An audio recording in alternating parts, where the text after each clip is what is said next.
চলে এসেছি আজকে আরও একটা রেসিপি নিয়ে। আজকের রেসিপিটা দেখে নিশ্চয়ই বুঝতে পারছো এটা একটা কোপ্তার রেসিপি। এটা একটা নিরামিষ কোপ্তার রেসিপি আমি বানালাম কিন্তু আজকে, তবে খুব সহজভাবে বানিয়েছি। এটা হচ্ছে মোচার কোপ্তা। খেতেও খুব ভালো হয় আর এটা বানানোও কিন্তু খুব একটা কঠিন কিছু না। নমস্কার, আমি মৌমিতা, চলে এসেছি আজকে আরও একটা রেসিপি নিয়ে মৌমিতা হেসেল চ্যানেলে। তো আজকে যে রেসিপিটা করে দেখাচ্ছি এটা বলেই দিলাম, মোচার কোপ্তার রেসিপি।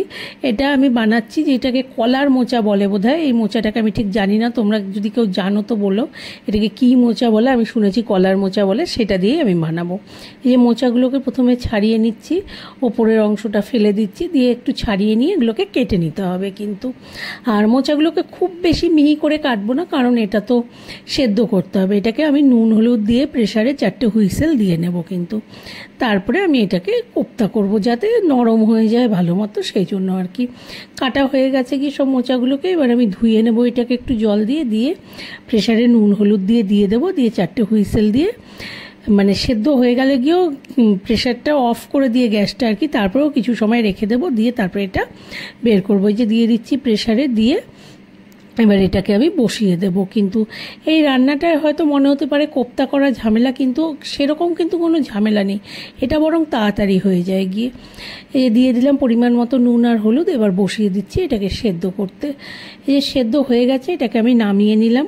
নিয়ে এবার এটাকে আমি বের করব প্রেশারের থেকে। যে দেখতে পাচ্ছ এখনও একদম গরম আছে, ধোঁয়া উঠছে। একটা আমি হাত দিয়ে একটু দেখিয়ে দিলাম, এই যে পুরো নরম হয়ে গেছে গিয়ে। এবার এটাকে আমি নামিয়ে নিচ্ছি। নিয়ে এটাকে একটু ঠান্ডা হতে দিতে হবে, কারণ এত গরম তো করা যাবে না। এবার ঠান্ডা হয়ে গেল গিয়ে, এবার এটাকে যে আমি ভালো করে হাত দিয়ে একটু স্ম্যাশ করে নিচ্ছি।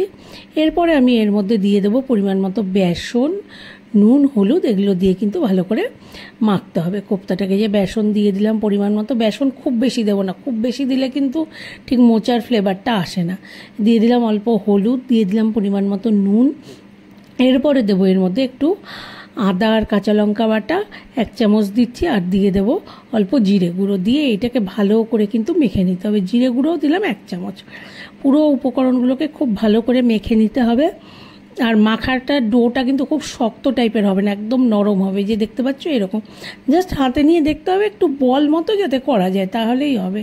নাহলে খুব বেশি শক্ত হয়ে গেলে না, মানে বেসনটা একটু মনে হয় যেন বেশি দাঁতে আটকাচ্ছে, মোচার ফ্লেভারটা আসে না।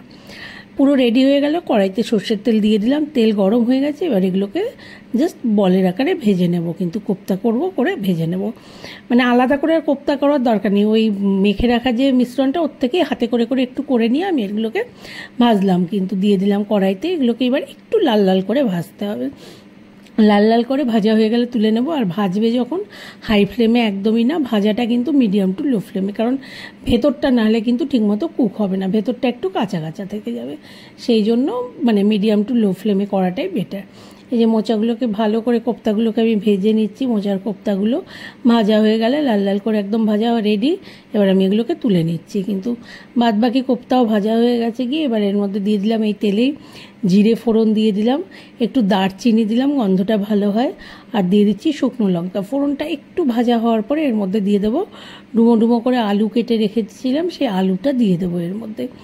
আলুটা দিয়ে নুন হলুদ দিয়ে একবারে আলুটাকে লো ফ্লেমে 7 মিনিট মতো ভাজবো কিন্তু। এই যে আলুগুলো দিয়ে দিলাম, দিয়ে অল্প নুন আর হলুদ দিয়ে দিচ্ছি, দিয়ে এবার এটাকে ভেজে নেব কিন্তু। আর এই ভাজাটাও লো ফ্লেমে ভাজবো। আলুগুলো ভালো করে সুন্দর লাল লাল ভাজা হয়ে গেল।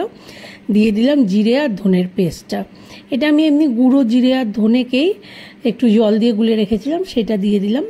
আর একটু জল দিতে হবে, দিয়ে এটাকে একটু ভালো করে মিশিয়ে দিতে হবে, নাহলে লেগে লেগে যায় গিয়ে। এবার দিয়ে দিলাম জিরে আর ধনেটা, আর দিয়ে দিচ্ছি আদা আর কাঁচা লঙ্কা বাটা।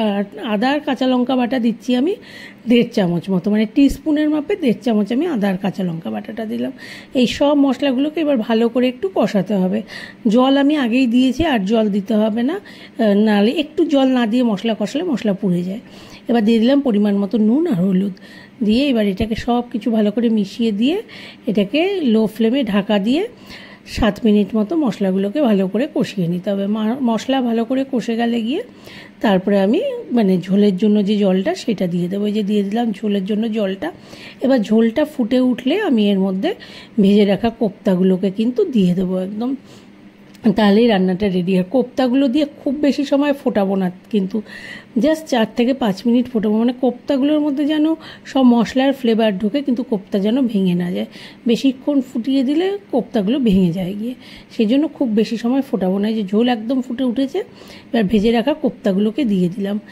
আর এটাকে আর বেশি সময় ফোটাবো না, কারণ এরপরে বেশি ফোটালে ঝোলটা টেনে যাবে। একটু চিনি দিলাম, খুব সামান্য, আর দিয়ে দিচ্ছি 1 চামচ মতো ঘি দিয়ে এবার এটাকে কিন্তু একদম রেডি সার্ভিং বলে সার্ভ করে দেওয়ার জন্য। এর থেকে বেশি ঝোল শুকিয়ে গেলে একদম পরে ঠান্ডা হলে টেনে যাবে গিয়ে, সেই জন্য গরম অবস্থায় এটুকু ঝোলই আমি রাখলাম। আমার মোচার কোপ্তা একদম রেডি হয়ে গেল গিয়ে। আর বলার অপেক্ষা রাখে না, এটা ভাতের সাথে দারুণ লাগবে, এছাড়াও পোলাওয়ের সাথেও কিন্তু ভালো লাগবে খেতে এই মোচার কোপ্তাটা।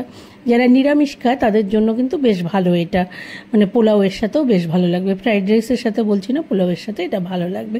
আশা করি তোমাদের রেসিপিটা ভালো লাগলে একটু লাইক করো, শেয়ার করো, কমেন্ট করো। চ্যানেলটাকে সবাই প্লিজ একটু সাবস্ক্রাইব করে নিও। অনেক অনেক ধন্যবাদ। আবারও আসবো একটা নতুন রেসিপি নিয়ে।